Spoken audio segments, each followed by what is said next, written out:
evening, ladies and gentlemen. Welcome to tonight's edition of the Q-Files. This is live. It's 2204. Fascinating date. I'm Steve Quayle. And by the way, I want to thank Doug Hagman for doing such a great job last Friday. It's easier for him just to come on and give you an update than me having to interview him. And he's been gracious enough to give me a break sometimes on Fridays by the end of the week, depending on what's gone on and stuff. It's just very difficult to stay fresh and stay on top of things, and he's been giving me a break, and the fact is I want to thank him very much publicly for it.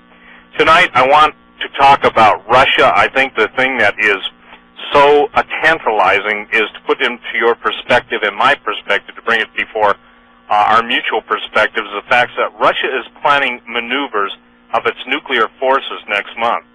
Now, ladies and gentlemen, I've been talking to you about the fact that I believe terrorism is state-sponsored, that behind all the terrorists is either members of our own black government, the former KGB, or or Chinese intelligence. There are different factions of terrorism. There are different people that can be used or hired on the spot to do whoever's dirty works and dirty deeds that are necessary at a given point. But this is one of the most prescient, telling, and upsetting stories that I know of in a long time. I'm going to discuss Cold War Russian thought processes for you and bring it into the contemporary mindset of this day in 2004. I'm going to read you an article that was written by Vladimir Isekhanov, Associated Press. It starts with this: Russia planning maneuvers of its nuclear forces next month. Russia's nuclear forces reportedly are preparing their largest maneuvers in 2 decades, an exercise involving the test firing of missiles and flights by dozens of bombers in a massive simulation of an all-out nuclear war. Guess who it's against? It's against us, everyone. President Vladimir Putin is expected to personally oversee the maneuvers, which are apparently aimed at demonstrating the revival of the nation's military might and come ahead of the Russian elections in March. The business newspaper Kommersant said the exercise was set for mid-February and would closely resemble a 1982 Soviet exercise dubbed the 7-hour nuclear war that put the West on edge. Now, I'm going to stop there. I'll continue on. The Russians, when I was privy to this stuff, I mean, again, you can all be privy to it too. There's no secrets in the sense of Cold War ideology. You can take any of the defectors that have written books about it. You can go and, deal with any of these guys who have openly talked about it and get what their plans were. But in 1982, we came so close to a nuclear launch that most people don't even have a clue about it. I can remember in those days writing a newsletter, and I was upset beyond all measure. But again, what I missed in 1982 was the fact that we would have to have a false, if you would, passing away of the former Soviet Union in a kind of the total selling out of the West to foreign interests of our top secrets and our defense, intelligence, and basically just gutting ourselves as a nation. It took 2 decades pretty much to accomplish that, 2 decades and 2 years, but listen to this. The 7-hour nuclear war. Official comments on the coming exercise have been sketchy. The chief of Russia's strategic missile forces, Colonel General Nikolai Solostov, was quoted by the Interfax military news agency as saying that the planned maneuvers would involve several launches of intercontinental ballistic missiles in various regions of Russia, but he wouldn't give further details. A defense ministry spokesman refused to comment on the reports. The Russian military typically says little about upcoming exercises. Kommersant said the maneuvers would involve Tupolev 160 strategic bombers test-firing cruise missiles over the northern Atlantic. Analysts, which have described such an exercise as an imitation of a nuclear attack on the United States. Other groups of bombers will fly over Russia's Arctic region and test-fire missiles at a southern range near the Caspian Sea, the newspaper said. As part of the military exercise, the military is planning to conduct several launches of intercontinental ballistic missiles, including one from a Russian nuclear submarine in the Barents Sea, according to the report. The military, now listen to this, also plans to launch military satellites from the Baikonur Cosmodrome in Kazakhstan and the Plaset launch pad in northern Russia, a simulation of the replacements of satellites lost in action. So the first thing that goes down in any nuclear war will be the satellites, in other words, the eyes and to some extent the ears of the enemy's ability to see how much damage and to control is command control and communication. Now, Russia's system warning of an enemy missile attack and a missile defense system protecting Moscow will also be involved in the exercise. It added, excuse me,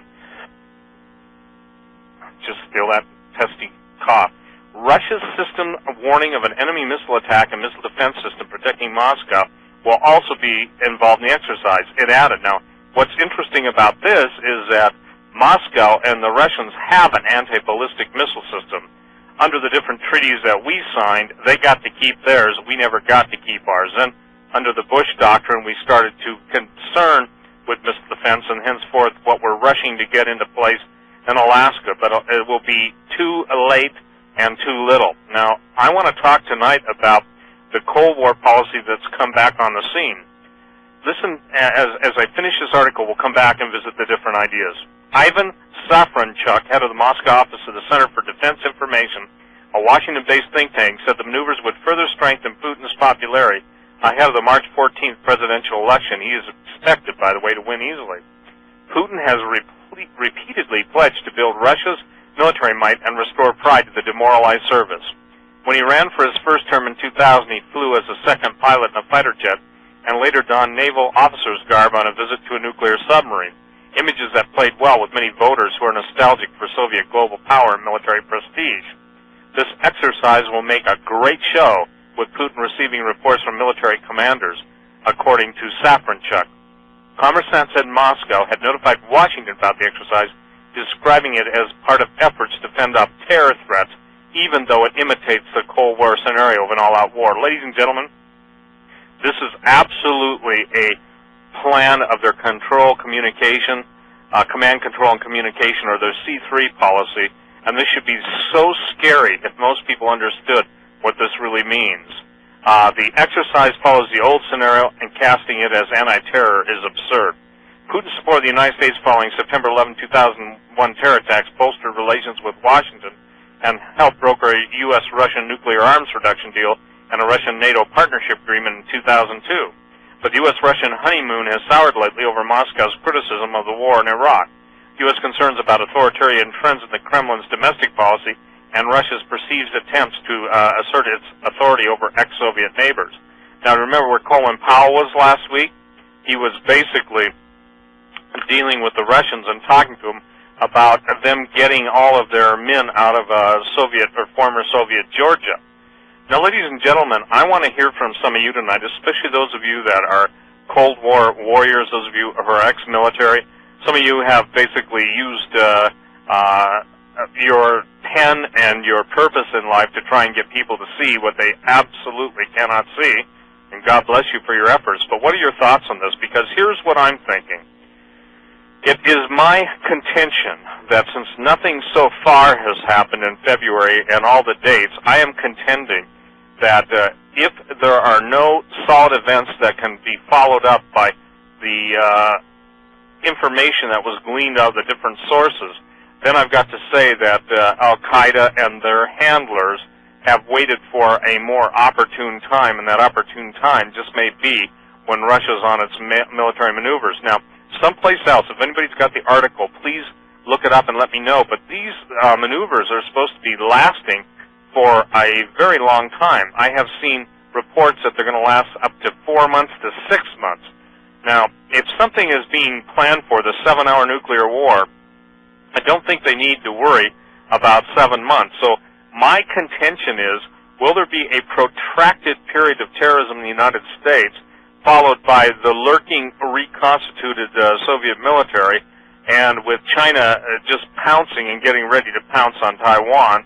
And then how do we fit into the issue and take into this playing field the statements of Castro lately that Bush is out to assassinate him, and that given the Cubans' dislike for the U.S., are we going to be concurrently attacked? Is it too early, or is this just another heads-up and a warning?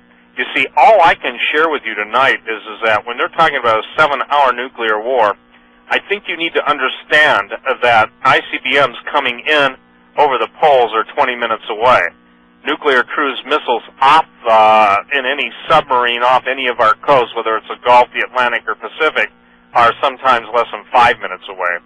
And ladies and gentlemen, if you think we can depend on our aircraft carriers, now due to the new hypersonic torpedo that the Russians possess called the Quayle, that basically uses supercavitation that can go over 200 miles an hour, none of our carriers, none of our missile frigates, all of our ships at sea are basically hostile and dead.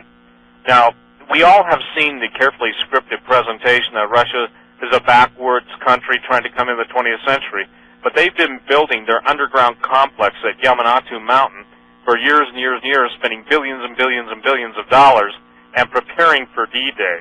Meanwhile, the only people that are prepared for D-Day, Doomsday, or Destruction Day in this country are those who already have their bomb shelters in the government and the continuity of government plans. You've got to ask yourself the obvious question. The war on terror was never really to be a war on terror. It was to basically strip us of all of our constitutional rights and guarantees, and by engineering specific instances and specific actions against the United States, create a perpetual war on terror. Now, I've stated more and more, and I've stated more so than ever that the double crosses and triple crosses in history, and those aren't horse races, by the way, those are the sheer amount of manipulations that are going on behind the scenes, are going to ultimately lead to an attack upon the United States. How close are we to that? That's my question for you tonight. And what are your thoughts concerning this? Because, again, I want you to know that even the news story today is stating, one of the big stories is that now everyone's concerned about an accidental launch of nuclear missiles. One of the most ridiculous and deadly and horrendous mistakes that Bill Clinton made during his presidency was to institute PDD, Paul David 60, which is a Presidential Decision Directive 60 that basically states that we are going to absorb nuclear strikes before responding. Our statement was we would absorb multiple, I think 3 to 5 nuclear strikes before responding. Russia's offensive policy is to launch massive, hundreds of weapons at us simultaneously. They know where our command communication control is. Listen, they monitor the president's whereabouts every second of the day. Hey, Steve, could you check and just see if the real audio streams are up or down? I'm getting reports that, let's see, no internet. I don't know where these people are listening, but could you check for me? I would appreciate it. The point that I'm trying to make in all of this is that Russia seems to be more and more determined to make its reappearance on the stage of history, where a lot of people, including a lot of the defense analysts, have written them off. I hope you understand what I'm saying, and this is really critical that you do. Based on Presidential Decision Directive 60, where we used to have what's called launch on warning, we will no way be able to, how should I say this, respond outside of whatever secret missiles we've held out and whatever submarines or whatever underwater bases we might still have. Now, someone said, well, what about all the black ops stuff? Well, I don't know, everyone, about everything that's in the black ops, but obviously I can tell you that given where we're at today, that a lot of the secret stuff that we've got out, maybe some of the reason it's being leaked is to give everybody a heads up that we've got it. Now, when Vladimir Zhirinovsky, Mad Vlad, was making all of his statements, he pretty much came to the point of determining and stating that Russia's Ellipton and some of their other secret weapons were ready, absolutely ready to go out and cause a lot of havoc. So whether you believe it or not, it appears that this thing with the former Soviet Union, now what I would call the reconstituted Soviet Union, appears to be getting more and more in our face. Now remember this, NATO's been neutralized. NATO has been so neutralized from the inside that America is now the pariah nation, and getting NATO to come along with us or even to defend us or come to our assistance is I would say this, a foregone conclusion that will never happen. Now, why is that? Well, it's simple. If you understand who China has been making deals with, obviously the French, if you understand the surreptitious nature of the Germans, you'll understand quite candidly that the deals have already been struck. So again, I would like to ask for your feedback. And Steve, can you tell me, are the internet streams up or down? Steve? Yep. Steve, somebody appears, I just emailed you. Pardon? I just emailed you. Apparently somebody's playing with A, but all the rest are up fine. Okay, doke. Well, all the rest are up. Okay, listen to this. This is from John in Florida. He said, Steve, I'm getting flashback of Henry Gruver's vision. Russia comes south in a military exercise. Ladies and gentlemen, it's always been assumed by our Defense Department that exercises are nothing but a cover for pre-positioning and what's called proto-positioning, mini-materials, so it's pretty easy to turn a defensive or even a exercise into an all-out attack. And John, I'm with you. Bad vibrations.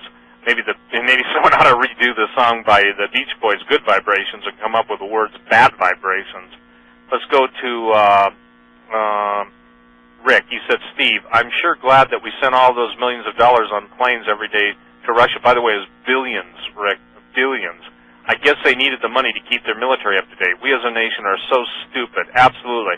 We have a death wish.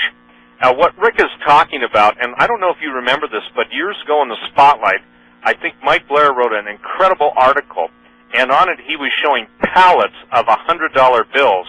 And he made the statement, I think in his article, if anybody's got that and can email me, I'll read it on the air, that the United States was sending $1 billion in $100 bills every day to Russia. And when I say every day, I'm not making that up. I'm talking on C-130s, C-5s. I mean, we were sending stuff over there like it is unbelievable madness. So what Rick is bringing up, and thanks for bringing that up, he said, I'm sure glad that we sent all those billions, and your decimal points are off a few, but your idea is right on, every day to Russia. So we kept their military up to date. And if you could even understand Yamanatu Mountain, it is like a city that's built into the most one of the most rugged mountain ranges in the world, the Urals. And it's a lot of the older secret cities and the off-limit cities where Westerners were never allowed to go. The point being is this thing is huge, it's mammoth, and they're set to withstand a nuclear war. For those of you that believe that nuclear war is unsurvivable, that's an absolute psychological operation that you've settled for against you. If you're not in any of the major blast zones, and you can control the amount of radioactive fallout that can affect you, and you can only do that by putting density over your head if you're underground, meaning you've got to have concrete, steel, water, dirt, 4 feet of dirt probably. And if you can withstand that, then obviously you've got the ability to come out. But people don't understand, and I used to have a catalog, and I don't have the scale right now, but to kill wheat and rye and all of the grains that we grow and the beans, etc., it requires so much radiation that the idea that the radiation will make everything glow in the dark is not accurate. And again, I want to make this clear. Fallout is particulate matter that has been blown up into the mushroom cloud, made radioactive, but when it falls off onto the ground, it doesn't make something else radioactive. In other words, if you have a garden, you've got your garden on a hill, and you've got your furrows or little rows, and they're built up, the water will run, you can wash the fall-off off, and it'll run downhill to wherever it is. Now, obviously, you don't want to be standing downhill. And as you know, every hour that the radioactivity is at its maximum, it's being halved each hour thereafter. So, quite candidly, the most you'd probably have to stay underground in most areas around the country would be somewhere around 14 days. The maximum would be 40. But again, you don't know that because you're not meant to survive. You see, we're all dumb sheep, and like somebody said, we're not only dumb sheep, we're dead sheep. And so it's becoming more and more apparent that maybe the terrorism issue is going to be put on hold. Now, ladies and gentlemen, I want to share this with you, too, because Eddie wrote this. He said, Steve, when I read about Russia's coming nuclear exercise, I immediately remembered a vision by Chuck Youngbrandt where he states that due to an accidental fire in a launch control room results in the activation of Dead Hand. Russia's automatic launch system, in his vision, 4 warheads get through. Columbia, South Carolina, Fort Knox, Norfolk, Virginia, and northern New York City. I pray this doesn't happen. By the way, Eddie is U.S. Navy retired. So, again, what he's talking about, and I'm sure, Eddie, you remember this from the Navy days, but Dead Hand is a system that if Russia loses control with its ballistic missile launchers or its nuclear sub-commanders, automatically a computer takes hold, and they have an interesting way of also backing up all their hardwire fiber optics and radio ID. They have like a drone. Actually, it's a cruise missile, and the cruise missile flies, and the cruise missiles, plural, fly on a predetermined course with the launch codes out of some of their secret launchers, and basically everything gets released. Once Dead Hand has been put into operation, there's no recalling it. And that's one of the things that's been a point of contention between our nuclear monitors and arms limitation talk people and all the treaty, the guys that are in charge of trying to get the treaty signed, is the dead hand. In other words, Russia's giving machine control over to all their missiles.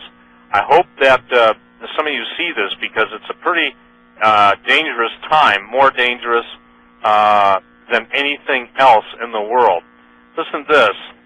Richard, I didn't know this. Today is a good day for threes. It's the 33rd day, the 333 left in the year. It's a 6-week, 9% elapsed. Gold is at 396. Interesting. Thank you. Let's go back to Russian nuke exercise, and I want to read this. Here's what Doug says. Steve, the Russians have continued to build and expand their civil defense and underground command and control facilities, even over the past several years, in spite of budgetary cutbacks. They have neglected their conventional forces and put all the marbles on their strategic rocket forces, and also have kept funding for their boomer subs, or nuclear subs. When I was in the military, the scenario that was always used was Russia launching submarine-launched ballistic missiles from subs off the east and west coast.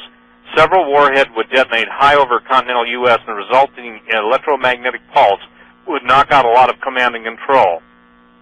Other submarine-launched ballistic missiles would hit hardened command and control facilities near the east and west coast.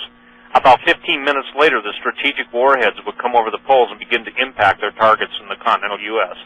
As far as I know, we have no manned bombers, so knock out one leg of the nuclear triad. That's right, that was courtesy of George Bush Sr.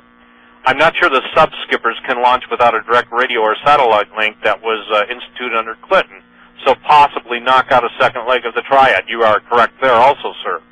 We have retired our old Titan missiles and some MX missiles, leaving us a Minuteman III and some MX missiles with rather small warheads, 100 kiloton, I believe. If I was a Ruskies, I would see this exercise as a dry run of their actual attack to shake out the bugs, and I would expect them at some later time to do the exact same exercise, but this time it will be the real thing. Don't forget, too, that we do have the Peacekeeper missiles, and then we still have we still have our SLBMs, submarines and launch ballistic missiles. So if you remember, under Clinton, I think where our standard boomers could take 20 missiles, and I stand corrected by you guys that were on boomers, and that's just a nuclear submarine. I believe under Clinton, we were only allowed to have 2 missiles in tube on any submarine deployed at any time. Now, I don't know that that's been reversed or turned around, but to my knowledge, it has not. So again, everyone, we've got another issue to deal with right now, and it's really we have a lot of stuff to talk about and cover tonight that's really important. Now, let's talk about Tim. He said this: I wonder if this announcement of pushing forward to the installment of the missile defense shield and the U.S. will push the Russians forward to strike the U.S. now, rather than wait until after the installment of the missile defense shield, although that doesn't mean that the shield would work anyway. What Tim is bringing up is a very important point, because if you remember, things started to sour between Bush and Putin immediately. I mean, it was like the speed of light. George opened his mouth, and that's President George, opened his mouth, and Putin immediately basically threatened submarine-launched ballistic missiles down his throat, and it was pretty nasty. And the people that were in the military that were aware of this situation said, what we have just done is basically press the countdown timer to World War III. So Tim brings up a really important point, everybody, is the fact that we are hurrying to bring our missile defense shield online in Alaska. Is that going to encourage the Russians to strike now rather than wait until after the installment of the missile defense shield? Which brings me to my next thought. If there is, and forgive me, when there is a nuclear detonation or multiple detonations in the United States by terrorists, is not that, again, enough to give you a heads up that maybe that would be a countdown time?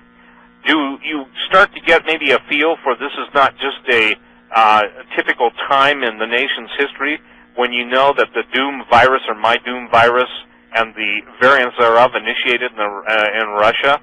Now, again, you're not seeing anything on the news outside of maybe a casual reference to that, but do you get the feeling we're being set up? And I think we are definitely being set up. First of all, Dave says this, Steve, I heard several months ago that President Bush has reversed the PDD-60 and said we will respond accordingly. There is no indication, Dave, that it has been legally reversed. Now, obviously, when the stuff starts to fly, what can you say? I mean, you know, he may have a moment of conscience or something, and then decide we'll get going. But again, it's really important that you understand. For the record, all you guys, everybody who's having trouble with the internet, you might have to try a different stream and stuff. We get messed with a lot, and I get messed with probably more than anybody. Here's what Wendell says. Well, Steve, by alerting the U.S. NATO forces of the World War III exercises, our forces will not be as surprised to see the blips on the radar screen, and by the time they do realize it's for real, they will have mere minutes to make the call. This story I sent you show the large-scale exercise that will be along both coasts. Firing off of the supposedly satellite could be another sucker punch for an ICBM coming across the poles. Again, our radar tracking forces will expect the blimps, and up until they cross the unauthorized areas, they will have to gain critical minutes in flight. Yes, we can get directions once a missile is fired, but time will be wasted as they confirm the flight path. With foreign troops already at our southern borders and already everywhere else, a classic Red Dawn attack would take place. Maybe just a drill for the real thing to come one day, but we, the listeners of this program, will see a nuclear